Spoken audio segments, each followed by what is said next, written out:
ভুল চিকিৎসায় রাজধানীতে বিশ্ববিদ্যালয় শিক্ষার্থীর মৃত্যু ঘটেছে। এ ঘটনায় উত্তপ্ত শ্যামলীর সিটি কেয়ার জেনারেল হাসপাতাল। স্বজনরা জানান, ঘুমের ওষুধ খেয়ে অসুস্থ হয়ে পড়লে তাকে ভর্তি করা হয় ওই হাসপাতালে। পরে ইনজেকশন পুশ করলে অবস্থার অবনতি হতে থাকে। পুলিশ বলছে, ময়না তদন্ত রিপোর্ট পেলে নেওয়া হবে আইনি ব্যবস্থা। একমাত্র সন্তানকে হারিয়ে এমন আহাজারি মায়ের। তার অভিযোগ, ভুল চিকিৎসার কারণেই মৃত্যু হয়েছে ছেলে আদ্দিনের।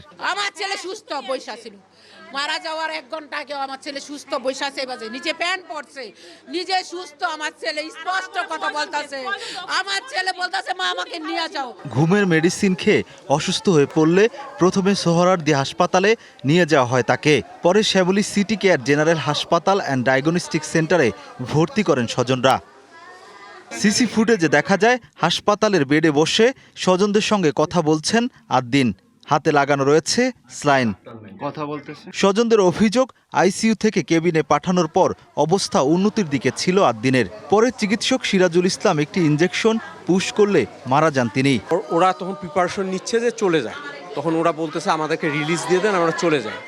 ঠিক 8টা বাজার 10 মিনিট আগে একটা ইনজেকশন পুশ করছে। নগদ নিয়ে এলো হার না মানা হার অফার। সর্বনিম্ন 10,000 টাকা রেমিটেন্স নগদে পাঠালে থাকছে স্বর্ণের হার জেতার সুযোগ। সে কি ইনজেকশন পুশ করছে সে ডাক্তার বলতেছে না বলা 10 মিনিট পরেই সে হার্ট অ্যাটাক করে। ওরা যখন এই ঘটনাটা ঘটেছে, ডাক্তার পালিয়ে গেছে। ডাক্তার কিন্তু ছিল না, একটা ডাক্তারও ছিল না, ভয়ে পালাইছে। তাহলে ওরা এই অকারেন্স করছে দেখে তো পালাইছে, নাহলে পালাবে কেন বলেন তো আমাকে?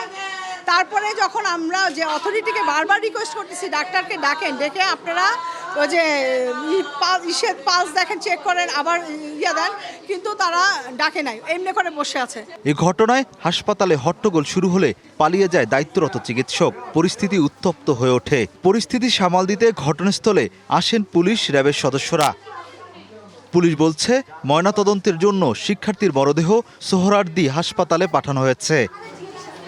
এ ঘটনায় হাসপাতাল কর্তৃপক্ষের সাথে যোগাযোগের চেষ্টা করে কারো সাক্ষাৎ পাওয়া যায়নি।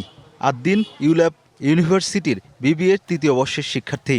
পরিবারের সঙ্গে মোহাম্মদপুরে বসবাস করতেন তিনি। Rakib Hossain, TVC news, Dhaka.